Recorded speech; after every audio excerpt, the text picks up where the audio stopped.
30. rokoch sa nad Veľkým Šarišom stratili 3 deti, 2 chlapci a dievča vo veku 6 až 10 rokov. Rodičom povedali, že idú do lesa hrať sa na vojakov.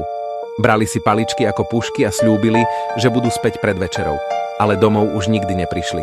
Les, kde zmizli, sa nachádza nad starým kameňolomom, smerom na sever. Hľadala ich celá dedina, aj ľudia z blízkeho Sabinova.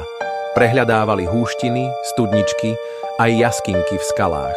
Až po 3 dňoch našli jedinú vec, malú koženú topánku položenú na čistom kameni. Miesto, kde ju našli, už bolo prehľadané.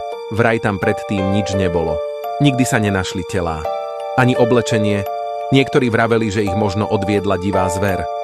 Ale v tom lese nebolo žiadne krvavé miesto, žiadne zvyšky, len ticho.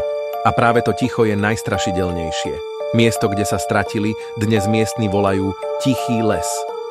Vraj tam nepočuť vietor, ani vtáky. Zvieratá sa tomu miestu vyhýbajú.